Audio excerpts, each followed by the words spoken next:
सलामकुम वीरो। लिख के पढ़िया ही चंगा रहिंदा। मैं अज फिर तुहानूं लिख के पढ़िया ही सुणाउण लग्या।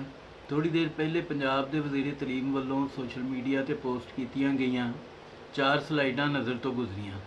पहली स्लाइड पर लिखा सी कि महकमा स्कूल एजुकेशन की जानिब से पंजाब के 22 अजला में तलबा, वालदैन और असातिज़ा ज़रिए तालीम से मुतल्लक सर्वे करवाया गया। उस तो बाद वड्डा सारा लिखा सी कि 85% से ज़ायद राय उर्दू के हक में आई। पुछना चाहता वां कि सर्वे विच उर्दू बमुकाबला अंग्रेज़ी नाल पंजाबी मीडियम की ऑप्शन भी दी गई सी? जे नहीं तो फिर इस सर्वे ते जनरल ज़िया ते रेफरेंडम विच कोई फर्क नहीं। उर्दू पंजाबियों की ज़बान नहीं, पंजाबी की ज़बान पंजाबी है। तुसी बदयानत हो, तुहाडा सर्वे फ्रॉड है। दसो कि जिहड़े करोड़ों बच्चे सरकारी स्कूलों में उर्दू मीडियम विच तालीम हासिल कर रहे सन, उन्हां अज दिन तक किहड़ी नवाल खो लई? सरकारी स्कूलों का म्यार की है कि वो निजी स्कूलों तो बेहतर ने? जे बेहतर ने तो लोग महंगिया फीसा बावजूद अपने बच्चे निजी स्कूलों में पढ़ाउण ते क्यों मजबूर ने? 22 ਜ਼ਿਲਿਆਂ ਵਿੱਚ ਕਿਹੜੇ ਵੱਡੇ ਇੰਗਲਿਸ਼ ਮੀਡੀਅਮ ਸਕੂਲ ਨੇ? ਕੀ ਤੁਸੀਂ Aitchison college, Lahore grammar, Beaconhouse ਤੇ ਸਿਟੀ ਸਕੂਲ ਜਿਹੇ ਵੱਡੇ ਸਕੂਲਾਂ ਦੇ ਅਸਾਤਜ਼ਾ ਕੋਲੋਂ ਪੁੱਛਿਆ ਸੀ? ਜੇ ਪੁੱਛਿਆ ਸੀ ਤੇ ਉੱਥੇ ਤਨਾਸਬ ਕੀ ਸੀ? ਕਿੰਨੇ ਫੀਸਦ ਅਸਾਤਜ਼ਾ ਉਰਦੂ मीडियम के हक में राय दी सी? स्लाइड पर लिखा सी, लिहाजा तलबा की बेहतर समझबूझ, तरबियत और रट्टा सिस्टम से निजात दिलाने के लिए मीडियम ऑफ इंस्ट्रक्शन को अंग्रेज़ी से उर्दू में तब्दील किया गया है। उर्दू पंजाबियों की ज़ुबान नहीं। रट्टा उन्हां स्कूलों में ज़्यादा चलता है जिहड़े पहले तो उर्दू मीडियम ने। जे तुहानूं तलबा की बेहतर समझबूझ मतलूब होंदी ते तुसी माँ बोली विच सिक्ख्या की गल करदे, पर तुसी बदयानत हो। तुसी ये दलील पंजाबी बारे कबूल नहीं करदे। तुसी पंजाबी दे लहजिਆਂ नाल बनी सराइकी का बहाना करदे हो कि पंजाब विच दूजियां ज़बानां भी ने ते इस वास्ते पंजाबी नहीं पढ़ा सकदे।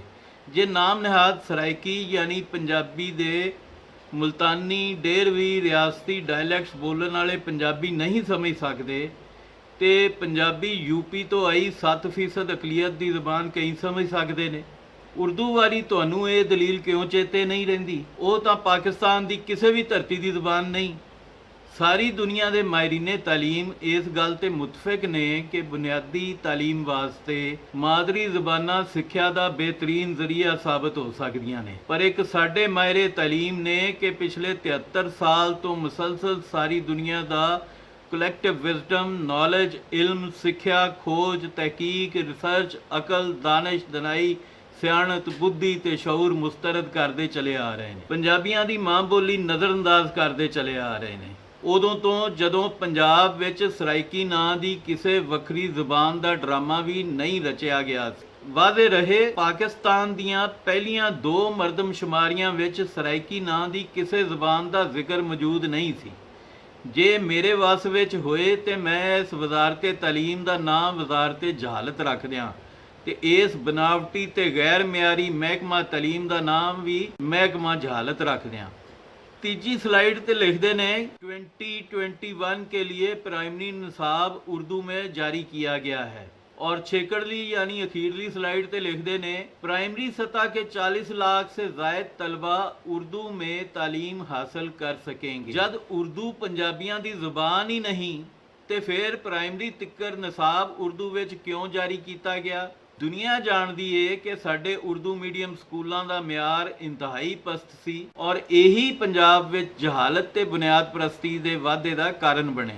जदों यकसा निज़ामे तालीम का नारा लाया गया तो असी भी खुश सां कि ये सरकारी स्कूलों का म्यार निजी स्कूलों बराबर करन दा सोच रहे ने।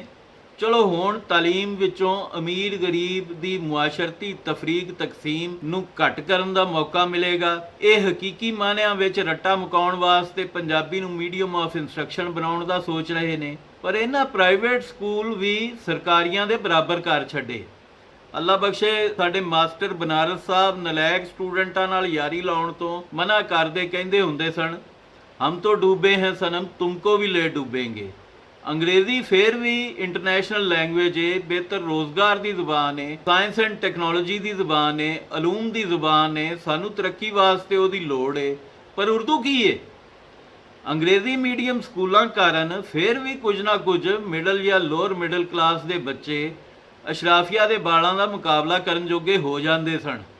ਆਲਾ ਤਾਲੀਮ ਵਾਸਤੇ ਮੁਲਕੋਂ ਬਾਹਰ ਚਲੇ ਜਾਂਦੇ ਸਨ।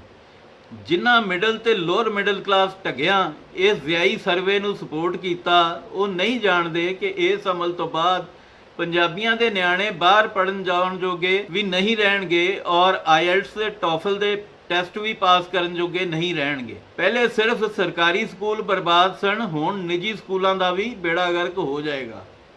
ਉਰਦੂ ਪਿੱਛੇ ਲੱਗੇ ਢੱਗੇ ਸਮਝਣ ਤੇ ਨਵੀਂ ਐਜੂਕੇਸ਼ਨ ਪਾਲਿਸੀ ਉਹਨਾਂ ਦੀਆਂ ਨਸਲਾਂ ਬਰਬਾਦ ਕਰਨ ਦੀ ਪਾਲਿਸੀ ਹੈ। ਵਾਅਦੇ ਰਹੇ ਸਿੰਧ ਇਸ ਤੇ ਸ਼ਦੀਦ ਤਹਫ਼ਜ਼ਾਤ ਦਾ ਇਜ਼ਹਾਰ ਕਰਕੇ ਇਹਨੂੰ ਮੁਸਤਰਦ ਕਰ ਚੁੱਕਿਆ ਹੈ। ਬਾਕੀ ਪਖਤੂਨਖਵਾ ਤੇ ਬਲੋਚਿਸਤਾਨ ਵਿੱਚ ਵੀ ਪਹਿਲੇ ਹੀ ਉਹਨਾਂ ਦੀਆਂ ਜ਼ੁਬਾਨਾਂ ਥੋੜੀਆਂ ਘਣੀਆਂ ਪੜ੍ਹਾਈਆਂ ਜਾ ਰਹੀਆਂ ਨੇ ਤੇ ਜਿਸ ਦਿਨ ਸਿਲੈਕਟਡ ਹਕੂਮਤ ਦੀ ਥਾਂ ਉੱਥੇ ਕੌਮ ਪਰਸਤਾਂ ਦੀ ਹਕੂਮਤ ਆਈ, ਉਹਨਾਂ ਸਿੰਧੀਆਂ ਵਾਂਗ ਆਪਣੀਆਂ ਜ਼ੁਬਾਨਾਂ ਨੂੰ ਮੀਡੀਅਮ ਆਫ ਇੰਸਟਰਕਸ਼ਨ ਬਣਾ ਲੈਣਾ ਹੈ। ਸਭ ਤੋਂ ਪਿੱਛੇ ਸਿਰਫ ਅਸੀਂ ਮੁਤਾਲਿਆ ਪਾਕਿਸਤਾਨੀ ਪੰਜਾਬੀ ਰਹਿ ਜਾਵਾਂਗੇ ਕਿ ਜਿਨ੍ਹਾਂ ਆਪਣੀ ਮਾਂ ਤੇ ਅਜ਼ੀਮ ਸੂਫੀਆਂ ਦੀ ਜ਼ੁਬਾਨ ਇੱਕ ਮਸਨੂਈ ਜ਼ੁਬਾਨ ਵਾਸਤੇ ਕਤਲ ਕਰ ਛੱਡੀ। ਅੱਜ ਸਾਡੀ ਪੰਜਾਬੀ ਭੈਣ ਆਖ ਰਹੀ ਸੀ ਕਿ ਪੰਜਾਬੀ ਜਦੋਂ ਗੁਲਾਬੀ ਉਰਦੂ ਬੋਲ ਰਹੇ ਹੁੰਦੇ ਨੇ ਤੇ ਹਾਸਾ ਆਉਂਦਾ ਹੈ, ਪਰ ਸੱਚੀ ਪੁੱਛੋ ਤੇ ਹਾਸਾ ਵੀ ਸ਼ੁਰੂ ਵਿੱਚ ਹੀ ਆਉਂਦਾ ਹੈ। ਜੇ ਸੰਜੀਦਗੀ ਨਾਲ ਸੋਚੋ ਤੇ ਸ਼ਰਮਿੰਦਗੀ ਹੁੰਦੀ ਏ ਤੇ ਰੋਣਾ ਆਉਂਦਾ ਹੈ। ਇਹਨਾਂ ਅਹਿਸਾਸੇ ਕਮਤਰੀ ਦੇ ਮਾਰੇ ਜਾਇਲ ਢੱਗਿਆਂ ਸਾਨੂੰ ਦੁਨੀਆ ਜਹਾਨ ਵਿੱਚ ਸ਼ਰਮਿੰਦਾ ਕਰਵਾ ਛੱਡਿਆ ਹੈ। ਦੂਜੀਆਂ ਕੌਮਾਂ ਸਾਡਾ ਠੱਠਾ ਬਣਾਉਂਦੀਆਂ ਨੇ ਕਿ ਇਹ ਢੱਗੇ ਆਪਣੀ ਮਾਂ ਬੋਲੀ ਬੋਲਣ ਵਿੱਚ ਸ਼ਰਮਿੰਦਗੀ ਮਹਿਸੂਸ ਕਰਦੇ ਨੇ। ਇਸ ਉਰਦੂ ਸਾਡੇ ਕੋਲੋਂ ਸਾਡਾ ਕੌਮੀ ਕਿਰਦਾਰ ਖੋਹ ਲਿਆ ਹੈ, ਸਾਡੀ ਸ਼ਨਾਖਤ ਖੋਹ ਲਈ ਹੈ। ਸੰਸਾਰ ਭਾਣੇ ਅਸੀਂ ਪੰਜਾਬੀ ਤੇ ਆਪਣੇ ਭਾਣੇ ਅਸੀਂ ਲਖਨਊ ਦੇ 2 ਨੰਬਰ ਪਈਏ ਹਾਂ। ਮੈਂ ਚੈਲੰਜ ਕਰਦਾ ਸ਼ਫਕਤ ਮਹਿਮੂਦ ਨੂੰ, ਉਹ ਪੰਜਾਬ ਤੇ ਵਫਾਕ ਦੇ ਸਾਰੇ ਨਾਮ ਨਿਹਾਦ ਮਾਹਿਰਾਂ ਤਾਲੀਮ ਨਾਲ ਰੱਖ ਕੇ ਮੇਰੇ ਨਾਲ ਉਰਦੂ ਬਮੁਕਾਬਲਾ ਪੰਜਾਬੀ ਮੀਡੀਅਮ ਉੱਤੇ ਕਿਸੇ ਵੀ ਨਿਊਟਰਲ ਫੋਰਮ ਤੇ ਡਿਬੇਟ ਕਰ ਲੈ। ਜੇ ਸਾਰੇ ਰਲ ਕੇ ਉਰਦੂ ਮੀਡੀਅਮ ਦੇ ਹੱਕ ਵਿੱਚ ਇੱਕ ਵੀ ਸ਼ੌਰੀ ਦਲੀਲ ਦੇ ਸਕਣ ਤੇ ਮੈਂ ਇਸ ਤਹਿਰੀਕ ਤੋਂ ਪਿੱਛੇ ਹਟ ਜਾਵਾਂਗਾ। ਪਹਿਲੇ ਸਾਡਾ ਮੁਤਾਲਬਾ ਸੀ ਕਿ ਪੰਜਾਬੀ ਨੂੰ ਪੰਜਾਬ ਦੀ ਕੌਮੀ ਜ਼ੁਬਾਨ ਦਾ ਦਰਜਾ ਦਿੱਤਾ ਜਾਏ, ਪਰ ਜਿਵੇਂ ਸਰਕਾਰਾਂ ਉਰਦੂ ਵਾਸਤੇ ਸਾਡੀ ਮਾਂ ਬੋਲੀ ਦੇ ਕਤਲ ਤੇ ਲੱਕ ਬੰਨ੍ਹ ਕੇ ਟੁੱਟੇ ਛਿੱਤਰ ਵਾਂਗ ਅੱਗੇ ਵਧਦੀਆਂ ਜਾ ਰਹੀਆਂ ਨੇ, ਅਸੀਂ ਇਹ ਮੁਤਾਲਬਾ ਕਰਨ ਤੇ ਮਜਬੂਰ ਹੋ ਰਹੇ ਹਾਂ ਕਿ ਪੰਜਾਬੀ ਨੂੰ ਪੰਜਾਬ ਦੇ ਨਾਲ ਪਾਕਿਸਤਾਨ ਦੀ ਵੀ ਕੌਮੀ ਜ਼ੁਬਾਨ ਬਣਾਇਆ ਜਾਏ। ਬਤੌਰ ਅਕਸਰੀਅਤ ਇਹ ਸਾਡਾ ਜਮਹੂਰੀ ਹੱਕ ਹੈ। ਸਾਡਾ ਹੱਕ ਹੈ ਕਿ ਸਾਡੀ ਜ਼ੁਬਾਨ ਇਸ ਮੁਲਕ ਦੀ ਕੌਮੀ ਜ਼ੁਬਾਨ ਡਿਕਲੇਅਰ ਕੀਤੀ ਜਾਏ ਤੇ ਪੰਜਾਬ ਧਰਤੀ ਨੂੰ ਬ੍ਰਿਟਿਸ਼ ਸਾਮਰਾਜ ਦੁਆਰਾ ਮੁਸੱਲਤ ਕੀਤੀ ਗਈ 7% ਅਕਲੀਅਤ ਦੀ ਜ਼ੁਬਾਨ ਦੇ ਤਸੱਲਤ ਤੋਂ ਰਿਹਾਈ ਦਵਾਈ ਜਾਏ। ਪੰਜਾਬ ਵਿੱਚ ਮੀਡੀਅਮ ਆਫ ਇੰਸਟਰਕਸ਼ਨ ਪੰਜਾਬੀ ਬਣਾਓ, ਅੰਗਰੇਜ਼ੀ ਬਤੌਰ ਜ਼ੁਬਾਨ ਪਹਿਲੀ ਜਮਾਤ ਤੋਂ ਪੜ੍ਹਾਓ। ਉਰਦੂ ਪੜ੍ਹਾਣੀ ਹੈ ਤੇ ਪੜ੍ਹਾਓ, ਨਹੀਂ ਪੜ੍ਹਾਣੀ ਤੇ ਬਲੋਚਾਂ ਪਸ਼ਤੂਨਾਂ ਸਿੰਧੀਆਂ ਨਾਲ ਰਾਬਤੇ ਵਾਸਤੇ ਪੰਜਾਬੀ ਜ਼ੁਬਾਨ ਦੇ ਸਰਹੱਦੀ ਡਾਇਲੈਕਟਸ ਹੀ ਕਾਫੀ ਨੇ। ਇਹ ਹਜ਼ਾਰਾਂ ਸਾਲ ਪੁਰਾਣੀਆਂ ਗਵਾਂਢੀ ਕੌਮਾਂ ਉਰਦੂ ਆਉਣ ਤੋਂ ਪਹਿਲਾਂ ਇਸ਼ਾਰਿਆਂ ਵਿੱਚ ਗੱਲਾਂ ਬਾਤਾਂ ਨਹੀਂ ਕਰਦੀਆਂ ਸਨ। ਆਖਰ ਵਿੱਚ ਮੈਂ ਆਪਣੇ ਵੀਰਾਂ ਨੂੰ ਮੁਤਾਲਬਾ ਕਰਦਾ ਵਾਂ ਕਿ ਇਹ ਵੀਡੀਓ ਵੱਧ ਤੋਂ ਵੱਧ ਸ਼ੇਅਰ ਕਰਨ। ਨਾ ਹੀ ਸਾਡੇ ਇੰਨੇ ਵਸਾਇਲ ਨੇ ਕਿ ਅਸੀਂ ਆਪਣੀ ਕੌਮ ਨੂੰ ਸ਼ਊਰ ਵੰਡਣ ਦੀ ਇਹ ਮੁਹਿੰਮ ਸ਼ਹਿਰ ਤੇ ਪਿੰਡ ਚਲਾ ਸਕੀਏ, ਨਾ ਹੀ ਸਾਨੂੰ ਦੂਜੀਆਂ ਕੌਮਾਂ ਦੇ ਕੌਮ ਪ੍ਰਸਤਾਂ ਵਾਂਗ ਕਿਸੇ ਵਡੇਰੇ ਸਰਮਾਇਆਦਾਰ ਮਲਕ ਜਾਂ ਜਗੀਰਦਾਰ ਦੀ ਸਪੋਰਟ ਹਾਸਲ ਹੈ। ਸਾਡੇ ਕੋਲ ਸ਼ਊਰ ਦੇਵਣ ਦਾ ਇਹੀ ਵਾਹਿਦ ਜ਼ਰੀਆ ਹੈ। ਯਾਦ ਰੱਖਣਾ, ਉਰਦੂ ਵਿੱਚ ਪੜ੍ਹੇ ਲਿਖੇ ਪੰਜਾਬ ਦਾ ਮਤਲਬ ਤੁਹਾਡੀ ਮਾਂ ਬੋਲੀ ਦਾ ਮੁਕੰਮਲ ਖਾਤਮਾ ਹੈ। ਜਿਹੜੀਆਂ ਮਾਵਾਂ ਮਾੜੀ ਮੋਟੀ ਗੁਲਾਬੀ ਉਰਦੂ ਬੋਲਣ ਲੱਗ ਪਈਆਂ ਨੇ, ਉਹ ਆਪਣੇ ਨਿਆਣਿਆਂ ਨਾਲ ਆਪਣੀ ਮਾਂ ਬੋਲੀ ਵਿੱਚ ਨਹੀਂ, ਗੰਗਾ ਜਮਨਾ ਦੀਆਂ ਮਾਵਾਂ ਦੀ ਬੋਲੀ ਵਿੱਚ ਗੱਲ ਕਰਨ ਲੱਗ ਪਈਆਂ ਨੇ। ਇਹ ਅੱਜ ਦੀ ਗੱਲ ਸੀ ਜੀ। ਰੱਬ ਰੱਖਾ।